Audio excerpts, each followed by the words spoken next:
a city built by immigrants, powered by immigrants, and as of tonight, led by an immigrant.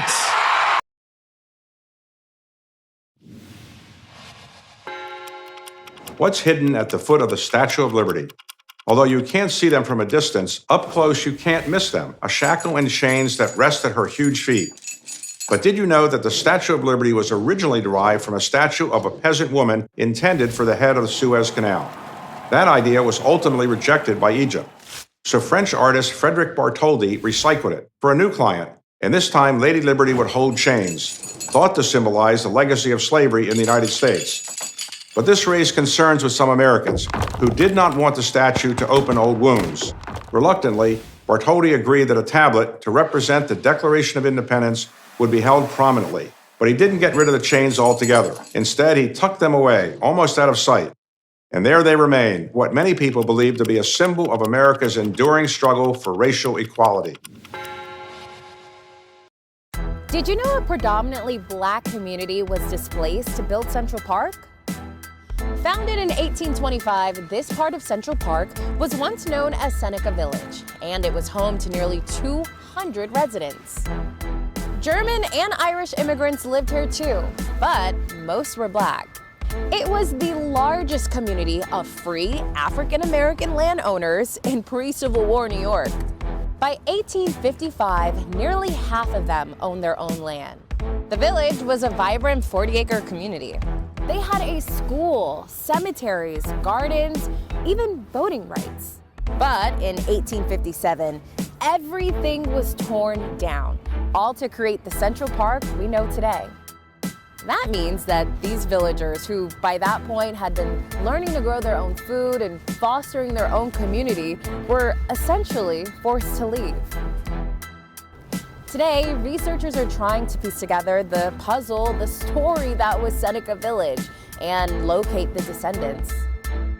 Cal Jones reached out, and I remember that first week of us connecting, we had so many calls and try to help him connect all these missing puzzle pieces and connect my entire family back to Seneca Village.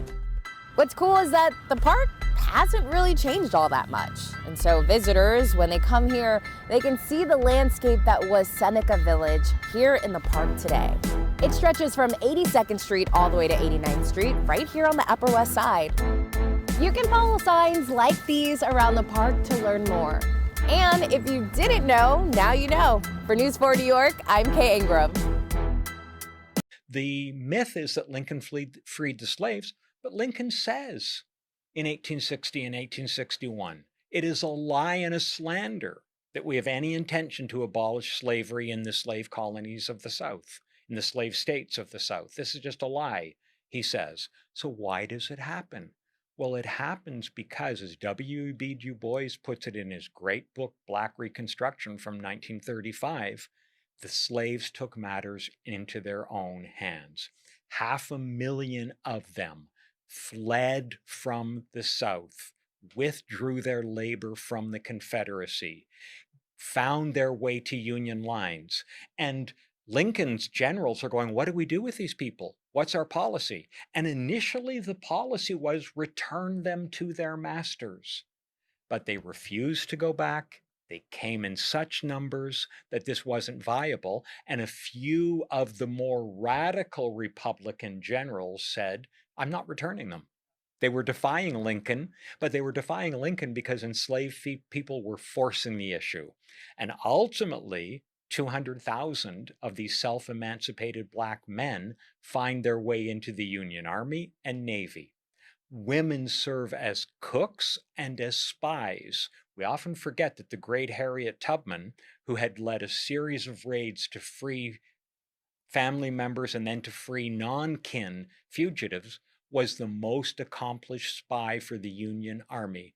Lincoln eventually provided a pass which said, Harriet Tubman can go wherever she wants, because the point is, she could provide intelligence to the Union Army that no one else could provide. So this was a movement of self-emancipation. Enslaved people forced emancipation on the Union on President Lincoln through their own militancy, their resistance, and their mass flight from the South. So yes, history starts to look very different.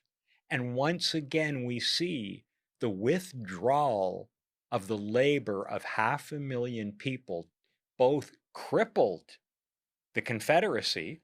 That's a huge withdrawal of labor power, 500,000 people, and it was adding labor power to the Union military forces. And this is a reminder of where social power lies in our society. And who are the agents of history?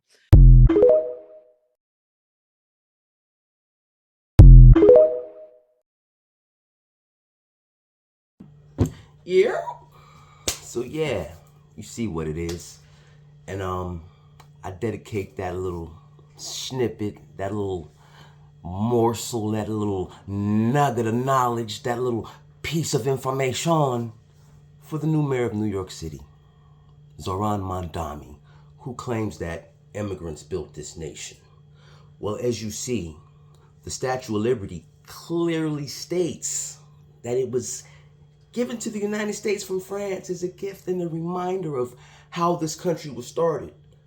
Chattel slavery, because immigrants did not build this nation. We did. So y'all knock that off, because you're a guest in our house. And when you're a guest in someone's house, as they say, when in Rome, do as the Romans do. We don't come to your houses trying to change the history, rearrange the actual facts, and create our own narratives, and turn our country into your countries.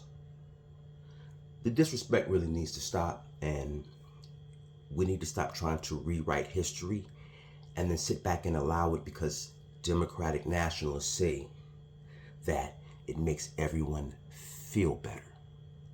Facts over fiction. Again, transparency forces accountability. Realize, real lies. Keep your eyes to the stars and keep that head on the swivel. And don't ever forget, if it wasn't for us, none of you, and I mean none of you, would be here. If it wasn't for that 1965 Civil Rights Act, you came to a nation that was built and was prosperous. And it was built off the blood, sweat, and tears and sacrifice of the ancestors of the descendants of American chattel slavery, Black Americans, the true indigenous.